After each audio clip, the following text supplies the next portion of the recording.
Eu sou a quarta filha. Nasci em Viena no ano de 1882. Meu pai era um médico judeu. Minha mãe também seguia o judaísmo. Eles estavam sempre se desentendendo. A minha mãe era muito dominadora, mas eu sempre fui a filha predileta dela. Minha vida foi marcada com muitas perdas. Quando eu tinha 4 anos, morreu minha irmã Sodone. Ela tinha apenas 8 anos de tuberculose. Com 18 anos, meu pai morreu. E com 20, eu perdi o meu irmão Emanuel, de cardiopatia e de drogas. Nossa relação era muito estreita. Eu era próxima demais a ele. Senti muito a sua morte.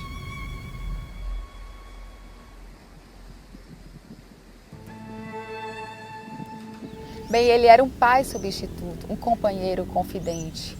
Nunca vou encontrar ninguém igual a ele. Não me lembro de alguma vez meu pai ter sentado para brincar comigo ou ter se dirigido uma brincadeira a mim.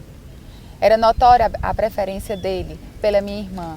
Ele nem pensava no meu sentimento, no tanto que doía em mim essa falta de atenção dele.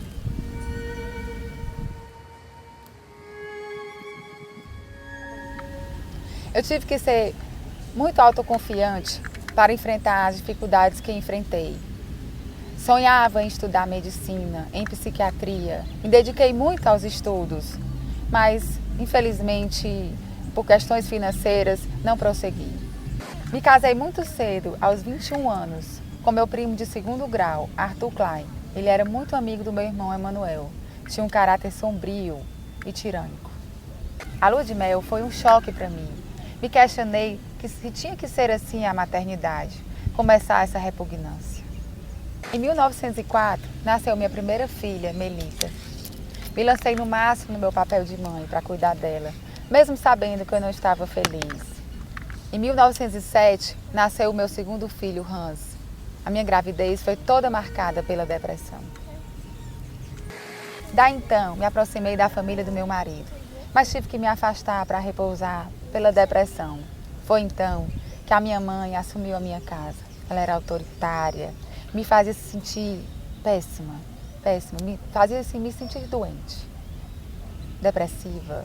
Ela piorava bem mais a minha situação. Na verdade, nosso relacionamento foi marcado por autoritarismo da minha mãe, por atitudes e sentimentos ambivalentes de amor, de ódio, de liberdade e de controle. Era uma relação difícil pelo temperamento dela de ser tão autoritária. Em 1918, nasceu meu 3º filho, o Eric, no mesmo ano que a minha mãe morreu.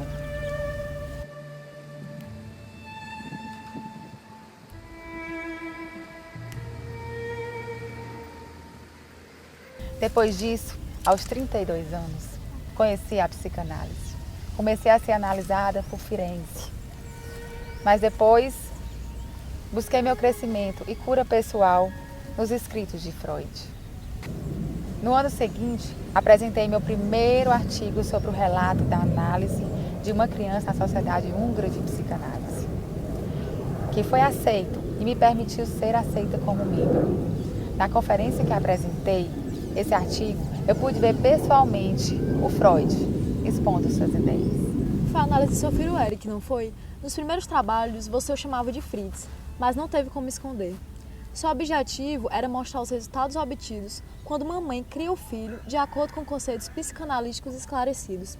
A Sociedade de Psicanálise de Budapeste foi desfeita e por conta das guerras eu tive que mudar com a minha família para Berlim. Em meio a essa viagem, eu me divorciei do meu marido.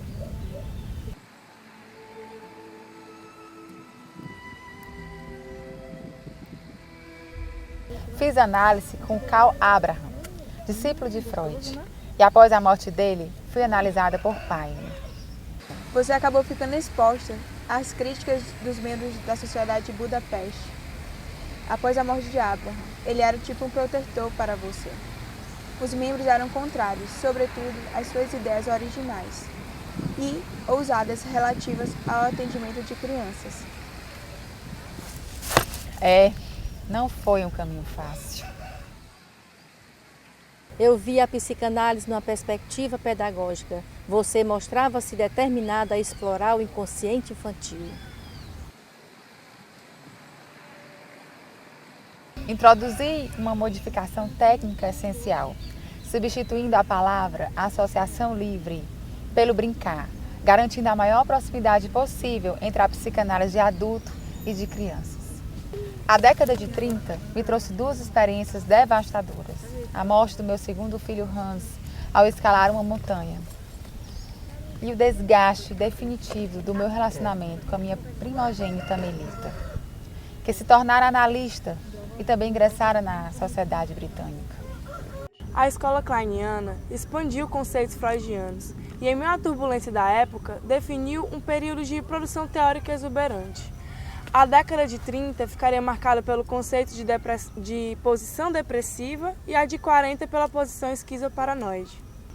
Então você partiu do princípio de que desde muito cedo a criança tem noções morais de bom e de mal e é capaz de manifestar sentimentos em relação a esses objetos.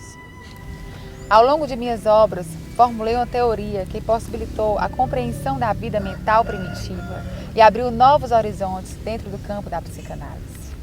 Em meu entender, você é a refundadora mais ousada da psicanálise moderna. Depois de Freud ultrapassando, o autor que mais contribuiu para que se compreenda o funcionamento psíquico consciente, não haveria dúvida, Melanie Klein.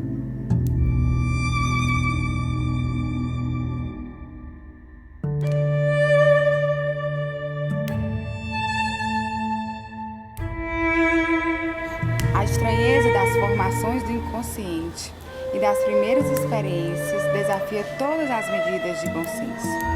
Eu ensinei a pôr de lado a razão e o senso de medida para compreender o caráter autônomo e demoníaco das fantasias inconscientes e das angústias.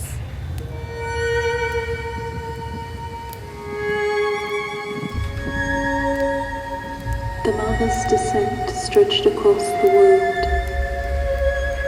Denied her daughter, she denied the world its fertility.